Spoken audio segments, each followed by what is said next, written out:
today as part of the Writers in Motion project, and we're having a great pleasure of interviewing Charles Simic, who's kindly accepted our invitation to the interview.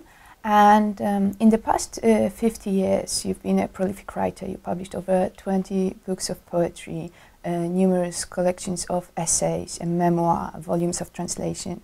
And for all that, you've received most prestigious literary distinctions like the Pulitzer Prize or being named the Poet Laureate. And 2 days ago, you've received the Zbigniew Herbert Award. And apart from writing, you've been also active as an academic teacher, and you've been also contributing to various literary magazines.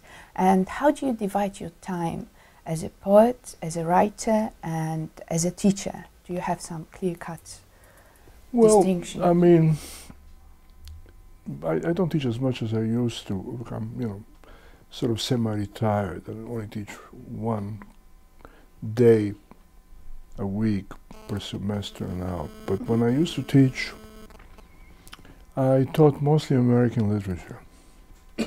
And it was busy. I mean, I was, you know, at university about 4 days or 3 days. 3 days was very good, but it was a lot, you know.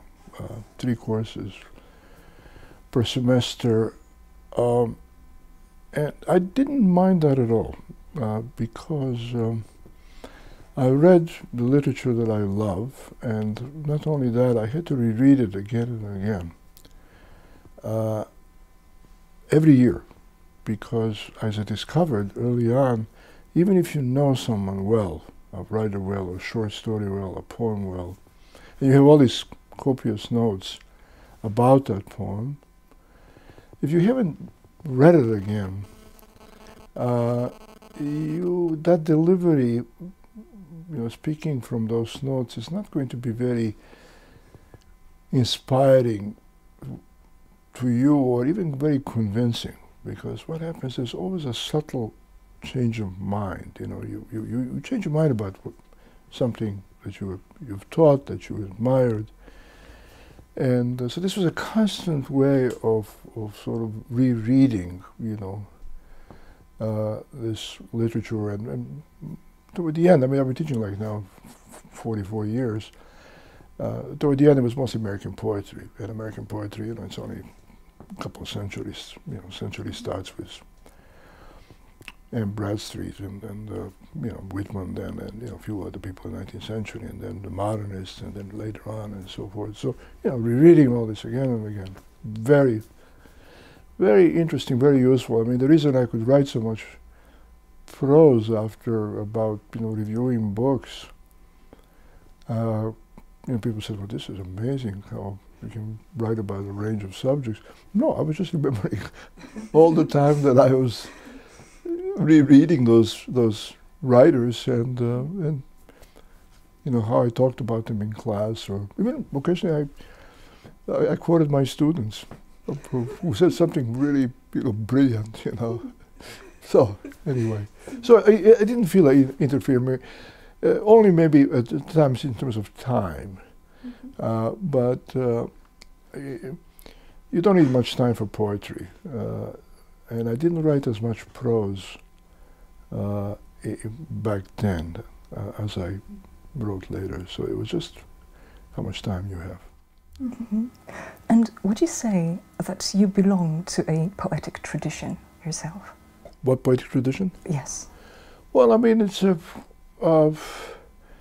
very strange. I mean, I'm a city poet. I mean, because I was born in Belgrade, which is a city, right in the heart of the city.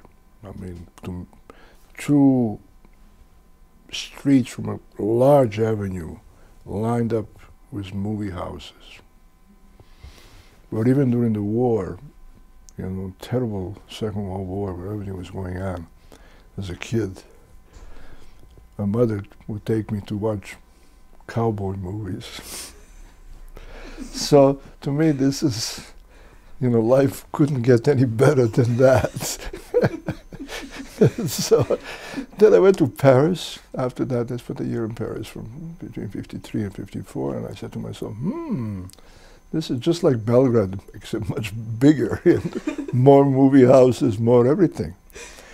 And then when I got to New York, I really said, no, this is even larger and bigger and so forth. And so I'm a city poet in many ways. Well, I mean, yesterday most stuff I read is really New York City, but through circumstances I ended up in New Hampshire. When you've mentioned your students and that you sometimes quoted them, you once said that when teaching poetry in high school, you found that students who were considered poor and underperforming were sometimes better predisposed to reading poetry than those who were straight A's. And do you have any explanation why that would happen? I do. First of all, calling them underachievers or underperforming is putting it mildly. I mean, their teachers would say, see that boy over there, he stole a car, last week, or was in jail for whatever. And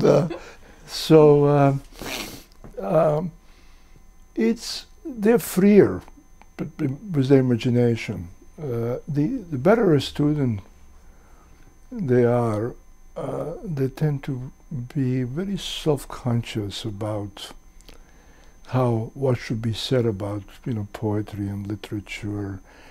They've already learned few kind of phrases and that they've heard from teachers about how to read poetry and this and that, and so they're never themselves. Mm-hmm. And this, these so-called underachievers, we had no expectation they'll stay in school or anything. And so what they read, I mean, they just reacted with with their imagination and their good intelligence, and most of them pretty smart. I mean, sometimes the teacher would say, you go to a high school, you have to visit 3 or 4 classes, and the teacher says, oh, Mr. Simic, I'm so sorry you're seeing this 10 o'clock class. This is just a terrible bunch. I mean, they're really, really, I mean, half of them are felons. They're really, I'm really sorry. And so this gave me an immense amount of confidence as a very young poet. I mean, I didn't only read my poems. I read, poems by other poets, and that poetry can communicate, even poems, modern poems that are supposedly difficult, can communicate to, well, this sort of innocence. I mean, they're innocent because they had no prejudices one way or the other, about poetry or literature. And you've mentioned imagination and how it works, and you had some training as a painter. You considered becoming a painter seriously, so you taught yourself how to draw, how to paint. And would you say that this experience as a painter changed the way you approach writing? Oh, sure. I think even from the fact that when you paint, I mean, later on when I was doing like oils, and I lived in small apartments and small rooms in New York. I mean, you couldn't get a big canvas because there was no room, and also big canvases cost money. So you get a canvas, some modest size canvas, and then you have to figure out what would work there in that, given that size and so forth. So I think I approached the page the same way. Mm-hmm. Yeah, page, it has to be like this. I mean, I feel things, I put things there. And in the visual, the sort of the emphasis on the visual it comes from from art, and not just my own experience of art, but looking at other paintings, and like Mr. Bosch. I love Do you collect art yourself? Do I what? Collect art. Well, I mean, I don't collect consciously. I'm given a lot of art I've known a lot of painters in my life, and I have so much art that I don't even know where to put it anymore. Problem. Yeah. Well, apart from being a poet, you're also known for being a translator.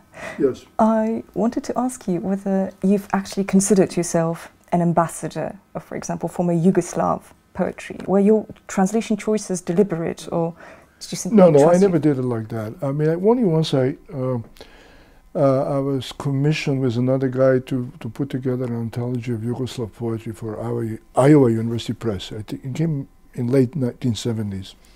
And that was really one of those kind of things where you were obliged to be representative. But I really followed the example in the rest of my life, the example of Czesław Miłosz, who, when he did put together this anthology post-war Polish poetry that came out in 1965, he said in his preface, this is in no way a representative anthology of contemporary Polish poetry. I included poems I like and the poems that I can translate. And it was a fantastic book because every poem was, just right. I mean, that was one thing. So I always translated just what I, liked and could translate. And has your translation ever influenced your own approach to writing? Oh, I think translation influences, just the whole process of translation influences writing, because translation is the closest possible reading you can do of a poem. When I taught, poetry, literature, I love close readings of poems. I just love to, look at everything at a poem. But I have never read a poem as closely, or could read a poem as closely as I did translating a poem. And you learn a lot. I mean, you learn, obviously about prosody, about how things are put together. You enter not just the mind, but just the whole kind of being of whoever you're translating, and their imagination. And then you learn something about both languages. What's possible in one, what's not possible in the other one. It's really an immensely useful process. Ezra Pound, a great poet, modernist, said that every poet should translate, just for that reason. And so that would be one influence. And you've also mentioned on a couple of occasions that meeting the Polish poetry has left a mark on you. It's sure. Influenced the way you wrote.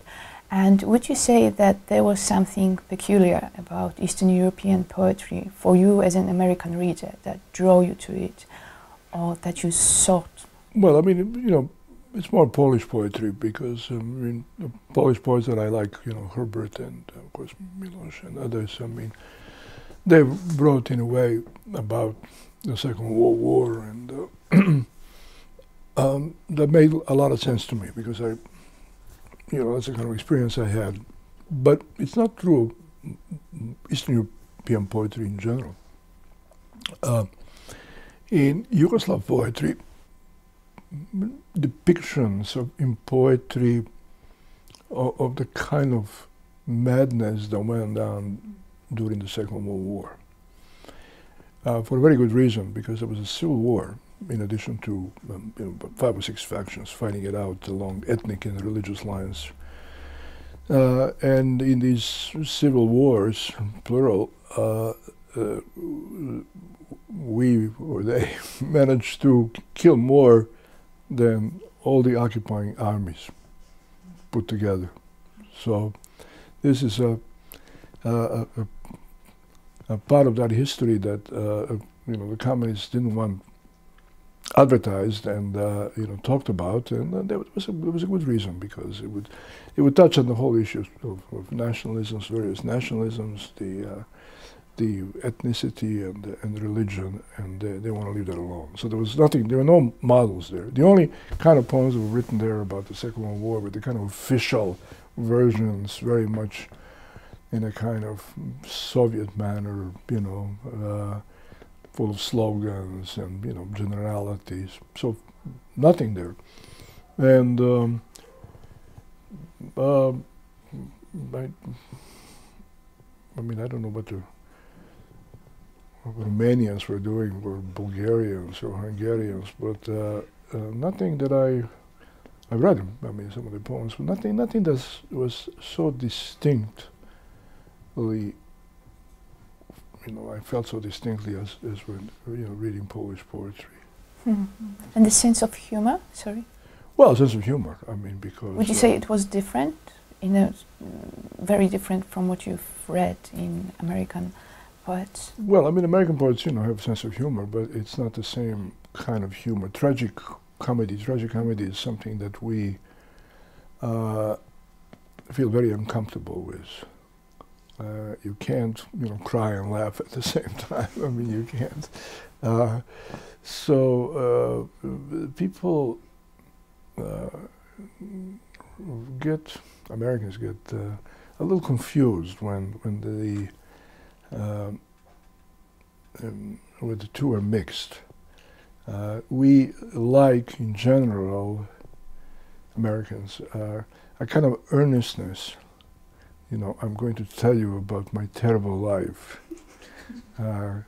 Nobody ever loved me, you know. I'm just, you know, plus on top of that, you know, bombs fell out of my head, and on and on and on, and the people just nod. They love it, you know. But if there's something going to be something comic, that has to be separated. And there's a view, in addition, which is really very, very interesting, is that tragedy and even melodrama are higher forms than comedy, than comical. I once went to a reading in New York, and two very funny poets read, the poet James Tate and the poet Russell Edson. Large audience, and I mean, people were really, I mean, you know, falling on the floor and just trying to, you know, gasping from from so much laughter. And so when I was exiting, you know, with the rest of the people, two women ahead of me. I mean, they looked like sort of, you know, maybe they could have been high school teachers or whatever. I mean, and one says to the other, she says, Edna, wasn't this great, what we just read? And she says, yes, it was, but you know, that's not really poetry. If you laugh, it's not poetry. So what would you say, because you've destroyed a large number of your early poems because you considered them to be bad. So how would you define bad poetry? What would you say is bad? Well, I mean, the bad poetry is that, you know, it's imitative, awfully imitative of someone else. It's badly written. The person it conveys has absolutely no relationship, not just to you, but to any known human being. This sounds a bit like surrealism, but this is perfect. I say, wow. I mean, I destroyed those poems not just once. I mean, there was, this happened in the army when I got these poems from my brother. You know, after a year being in the army, and I opened this box and I read the poems, and I had to throw them out. So I ran out. We were outside the barracks. There was a big, what they call a dumpster. That's where you throw the trash. And I threw them. I went back to bed. It was 11:30 at night. And I closed my eyes, you know, I was about to get up in the morning early and, you know, thinking about this stuff. And then I got up, you know, in my underwear, and I went out, and I climbed back into the dumpster, and I found the poster and ripped them to little pieces, because I thought, cleaning the trash and so forth, somebody's going to see them. Say, let's call the medics, we have a lunatic here.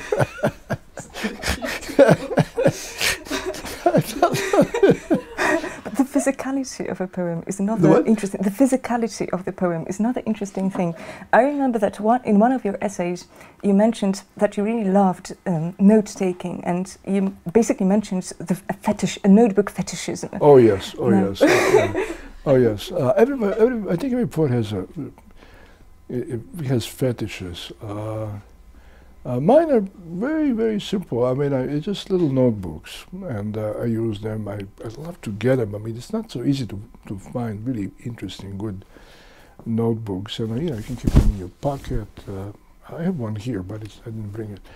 And then I jot down, something crosses my mind, or something, some word, or just some little image or something.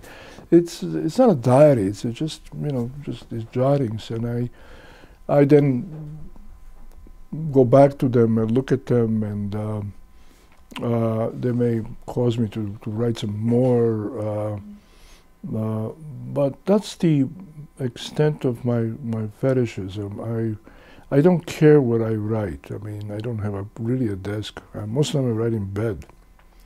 But I could be writing in a kitchen table, and while my wife is, chopping onions, and I don't care. I mean, where I am. But there, I have, a lot of poet friends, and some of them are, oh my God, they have these elaborate rituals necessary. I have a friend who is very large and very clean desk, and there's a thick kind of a notebook, beautiful notebook he got in Italy, and it's sort of in the middle, and then he has one pen there, and I remember one time I was in this study. It's really a real study, and nice pen, so I kind of looked at it, and I put it down, and he put it in the right place. And then again, I just was talking again, and he put it back. And then I realized that in this large table, the pen had to be just exactly here, in relationship to the notebook. It was very beautiful, kind of visually, and clean, and very orderly. And other people have, all sorts of stuff like that. And so do your poems often smell of vegetables then? Because you mentioned your wife's kitchen table. Yeah, well, I think it's, why not mention this? Again, there's this idea, that a lot of poets kind of clean up their poetry of, remove all traces of ordinary life. This particular poet was a very good poet. I would mention Charles Wright. Charles Wright is a poet who, he looks at nature. He looks, what he calls nature, mostly his backyard, and when he spends summers in Montana, in the hills and mountains, and it's a beautiful poetry because he has really ability to observe, to see things, and also an imagination. I don't think there's a poet, 20th century poet, who has found as many inventive ways to describe the moon, or dusk, sunset, and incredible, just. But there's no trace of his other life at all. He's also spent a lot of time in New York City, and still does. Not one poem is anything about New York City. And also, his wife is a good cook and all that. There's nothing remotely there about any of this stuff. They have a little dog, and there's that doggy, or the other doggies that they had before have never appeared in any of the poems. and on, you know. And I don't understand this. Neither do we, actually, appreciating all the dog descriptions in your poems. We wanted to ask you about them, actually. Yeah, because there are, in the poems you read yesterday, there were like, among 10 poems, you could get 8 different dogs and mutts and all sorts. You know, we always had dogs and cats, because if you live in a country, especially, in the country, you need them. I mean, they serve a purpose. I mean, they're not, you know, they run around loose, and of course in the country there are so many other dogs, and I get most of my exercise walking. So if you walk, you go for a walk, you meet a neighbor's dog, and then you have to stop and go through the whole ritual. He or she first barks at you, you know, although she saw you yesterday. I pretend they are watchdogs, you know, they're doing the job, you know, kind of looking over their shoulder back at the house, like, you see what a good job I do? and then you can have a conversation and say, you know, Fred, you know, how's life, you know? Coming back to the notebooks, I wanted to ask you how you feel about contemporary forms of notebook fetishism, like, for example, Facebook or Twitter.